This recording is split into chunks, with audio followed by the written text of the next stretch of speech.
Eu sou muito ignorante nessa questão e imagino que muita gente está assistindo, vai vir assistir também Então, se você não se importar em explicar o básico do básico, eu queria voltar lá atrás, desde da criação de Israel, ou se você acha que precisa voltar um pouco antes no tempo e explicar o que levou à criação de Israel até hoje, Gaza, Palestina, tudo para mim é uma coisa muito complicada e eu acho que para a maioria das pessoas, né, entender esse conflito. Porque parece que não é um conflito Israel e Palestina, Não, não. é uma coisa muito maior, né? Não, então, esse problema que existe agora Não foi, é? não. É, É Hamas e Israel. Tá. Então, assim, Então, para mim é complicado. Como você acha melhor a gente voltar no tempo para explicar? Qual que é o melhor caminho? Para tentar, né? Eu sei que é difícil. É porque, assim, tem muitos detalhes, né? Um conflito de... A gente poderia dizer que esse conflito começa em 1860, mais ou menos. Caramba. Conflito, eu estou dizendo, quando volta a existir o início de um movimento nacional judaico para ganhar independência e soberania em parte da região da Palestina, porque o nome da região é Palestina. Não era um país, era uma era região. tudo do Império Otomano na época. Tá. E tudo chamava Grande Síria ou Síria-Palestina. Palestina vem de filisteus. Filisteus era o nome de um povo grego que invadiu a região 7 séculos antes da Era Comum e eram inimigos do povo judeu. Lembra de Sansão? Sim. Então, ele lutou contra os filisteus. Tá. Essa história, que é uma história bíblica, eu não sou um teólogo, eu sou bem agnóstico, mas assim, o nome Palestina vem de Plishtim. E Plishtim, em hebraico, é invasores. Tá. Eles eram chamados de invasores. Esses caras eram bastante inimigos dos povos da região. E quando os romanos dominam a região, depois de de várias revoltas, eles vão destruir o Jerusalém, vão mudar o nome de Jerusalém para Herocapitolina e vão mudar o nome da Judéia e Samaria. Judéia é de onde vieram os judeus, né? Por isso que os judeus chamam judeus, eles vieram da Judéia. Judéia é o que hoje em dia é parte sul da Cisjordânia. Tá. Ou margem ocidental, ou Cisjordânia, ou Judéia.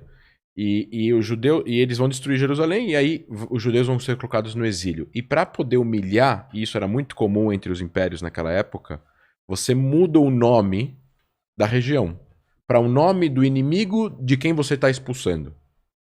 Então eles mudaram o nome para Palestina, terra dos filisteus. Entendi.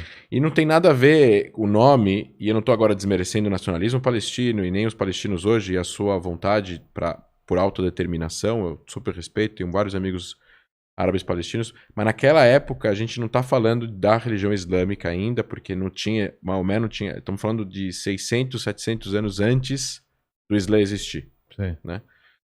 Aí, obviamente, esse nome da região fica Síria-Palestina, Síria-Palestina, que era o nome de toda a região. Todo o Levante, onde é hoje em dia os países que nós conhecemos como Síria, Líbano, Jordânia, Israel, Cisjordânia, faixa de Gaza. Tá.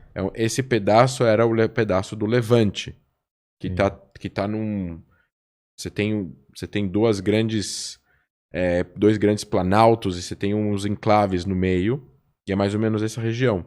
Então você tem aí toda uma história atrás dessa região, e obviamente Jerusalém como marco importante religioso judaico, depois cristão. Jesus nasce em Belém, é crucificado em Jerusalém, cresce em Nazaré, então é tudo Lá, né? perto, né? Belém é 20 km para baixo de Jerusalém, Nazaré deve ser 60 km, 70 km para cima, né? Então você tem aí toda uma importância que no final das contas, quando Saladino, o conquistador árabe, vai, que nem a gente tem aqui o conquistador latino-americano, como é que chama? Que toda cidade tem o nome da rua dele, é o... Caramba. Esse é o nome do cara. Sei. É o... Puta, me fugiu. Vê aí. Libertador... Como é que ele chama? Libertador alguma coisa. Você tem o Google aí, não olha pra gente não. Não, mas eu tô tentando entender. O Libertador da América Latina, esqueci o nome dele. Todo país tem uma rua, tem uma praça dele. No Brasil não, né? Mas, no Brasil não, mas na América Latina. Na América Latina tem. Bom, enfim, você tem aí uma... E aí você tem... Bolívar. Não, Libertador, Bolívar. Sim. Simão Bolívar. Simão Bolívar. Aí você tem toda uma toda uma invasão. No final das contas, os povos vão se conquistar. O povo árabe vai conquistar parte do Oriente Médio. Eram povos nômades, eram povos politeístas, principalmente, que adoravam imagens. E aí você vai ter uma conquista do monoteísmo, tanto cristão na Europa, como depois a ideia do cristianismo, né, na Europa. Quando Roma adere ao cristianismo, eles vão mudar várias coisas para atender necessidades de diversos povos pagãos ou politeístas. Então, o sábado era o dia sagrado, porque ainda vinha do judaísmo, depois passa a ser o domingo para poder atender um povo pagão aí que adorava o sol. Tá. Então, por isso Sunday, né? Tá.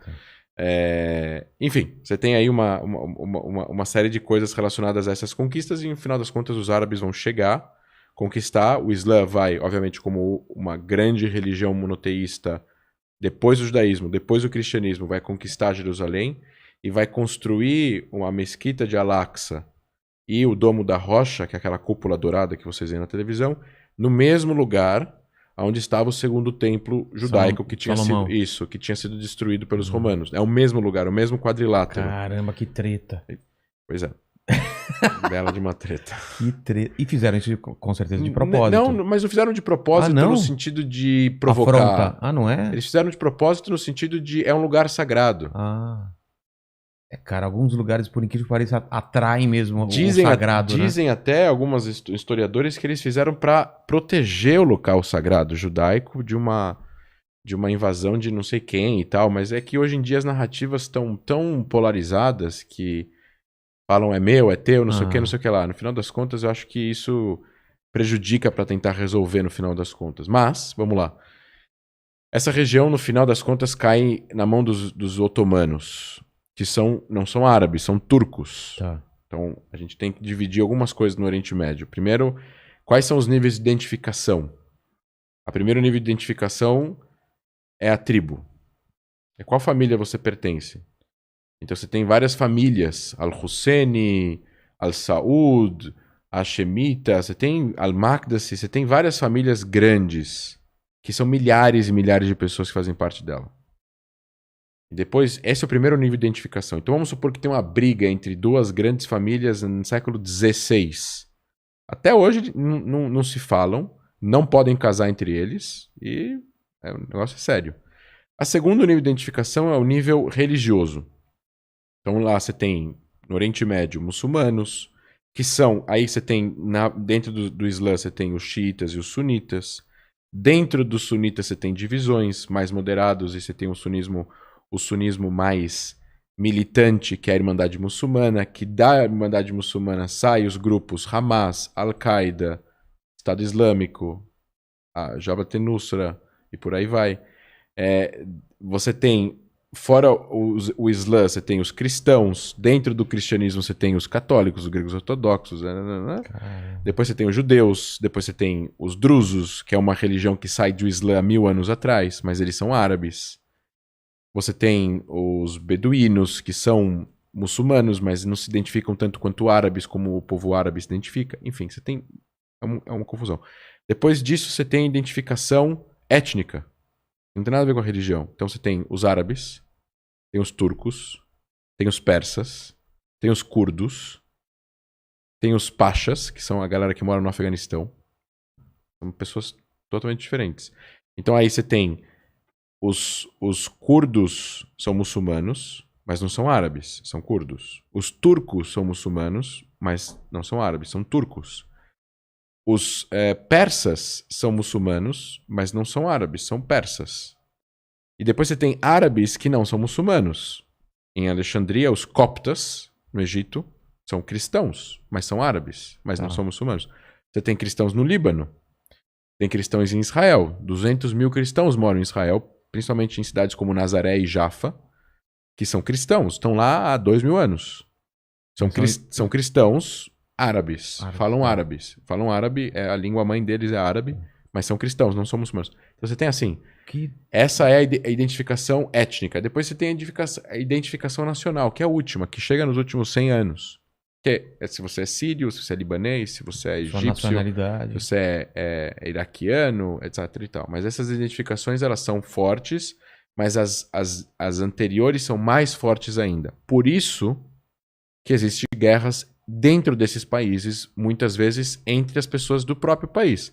Iraque teve guerra civil, Afeganistão teve guerra civil, o Egito teve guerra civil, o Líbano teve guerra civil, a Tunísia teve golpe, a Argélia, todos esses países acabam, de uma certa forma, implodindo por dentro por causa de interesses de tribos rivais, ou etnias rivais, ou religiões rivais, dentro do próprio país. Porque isso é mais forte, às vezes, do que a nacionalidade. Que, no final das contas, é um sistema político que o Ocidente, no final das contas, acaba criando com a Revolução Francesa e tal, a Revolução Americana, que acaba não se adaptando muito bem em muitos lugares do mundo. Essa coisa de fronteira, com linhas retas, dividindo países. Com regras bem específicas. Com regras específicas, e que você tem aí quem vai ser o governante daquele país. Então, o Iraque, por exemplo. Saddam Hussein é sunita. E o Iraque é 60%, 62% xiita. Caramba. E o cara comandou o país, que ele era minoria, e mandava matar um monte de gente. Ele chegava nas cidades no Iraque e falava quem é o mafioso aqui, quem é o criminoso da cidade. E esse cara, você é o prefeito da cidade agora, eu acabei de nomear. É assim. Que doideira. O Assad na família... A Síria é um país comandado por uma ditadura familiar que foram 3 golpes militares, um dentro do outro quase, praticamente na década de 60. Um golpe, depois outro golpe. Todo mundo do exército, coronéis. O Egito tinha um rei. O rei sai, o Nasser, lá atrás, na década de 50, vai, faz um golpe, não deixa o rei voltar. A partir de agora, o Egito é um estado, uma ditadura militar, laica, não religiosa. E aí começa, tem várias histórias que são paralelas dentro do Oriente Médio, mas no final das contas, a criação de Israel, que você me perguntou, a gente poderia talvez trazer, o Império Otomano deixa de existir na Primeira Guerra Mundial. Tá. Que é o paralelo ao fim da Primeira Guerra do Império Otomano. A gente tem que voltar ainda 50 anos antes do Império Otomano acabar, em 1860, 65, 70, 85, 90, que é quando muitos judeus que já moravam, sempre teve presença judaica lá. Teve, obviamente, mais presença árabe, porque aquela região foi dominada por impérios árabes e muçulmanos ao longo dos últimos 1000 anos, né, antes do século XX. Mas existiam judeus em Jerusalém, eles eram maioria, em 1860, tinham 10 mil pessoas em Jerusalém. Só a Cidade Velha era construída. Primeiro bairro fora da Cidade Velha de Jerusalém. Então, as pessoas saberem, não tinha Jerusalém Oriental, Ocidental, não existia isso, era só a Cidade Velha. Tá. As pessoas o primeiro bairro é Montefiore, que é 1861. Judeu, empresário, queria que as pessoas fossem morar fora da Cidade Velha por causa de doenças e saneamento básico. É muito apertado, estava muito velho, a galera estava morrendo, vamos sair da Cidade Velha e abrir novos bairros. Então, assim, o movimento sionista, que isso é importante colocar, o movimento de autodeterminação do povo judeu, esse é o nome, sionismo. A volta a Jerusalém, Sion é o nome da montanha lá de Jerusalém. Monte Sion. Não é nada mais além disso, sionismo. Sionismo é os judeus quererem se autodeterminar em parte da sua terra ancestral. Só. O sionismo, assim como se você podemos falar assim, o que seria um patriota brasileiro? Um cara que quer que o Brasil continue existindo como um país para os brasileiros. Então, por exemplo, se existir uma proposta de lei aqui e falar, vamos trazer 300 milhões de alguma pessoa de algum outro país, de algum outro lugar do mundo, muita gente talvez vai falar assim, se a gente trouxer 300 milhões para cá, o Brasil vai deixar de ser brasileiro, porque vai ter mais gente de outro lugar, de outra nacionalidade. Então, o sionismo, na verdade, é apenas a autodeterminação do povo judeu em sua terra ancestral. Ele não define o resto e para baixo. Então, o sionismo é algo que está... É a ideia da criação. Porém, embaixo disso está como... tem... o país vai ser comunista? O país vai ser socialista? O país vai ser capitalista? Não, mas antes disso, já se tinha ideia que ia ser essa mesma região? Ou poderia ser qualquer lugar no mundo? Quando surgiu as primeiras entradas, as primeiras migrações surgiram antes do movimento formal ser criado. Tá. Então teve gente do Marrocos em 1600 que migrou para Israel, para a região. Teve gente na Líbia que migrou. Naquela época era muito difícil migrar. Imagina 1650 você sair de Marrakech, no Marrocos, que dá 2.000 quilômetros de distância. Atravessar a África ou atravessar o Mediterrâneo de quê? De barco. Então as pessoas não saíam muito, né? Para se aventurar assim desse jeito. Só que eventualmente isso acontecia. Então, em 1860, 1870, já começa essa imigração de alguns países, de judeus orientais e de judeus da Europa por causa de antissemitismo. A questão sempre foi antissemitismo, no final das contas. Por que existia esse antissemitismo? Porque desde que o mundo é mundo, as pessoas, tem gente racista, tem gente que é homofóbica, tem gente que é antissemita, tem gente que é tudo ao mesmo tempo, né?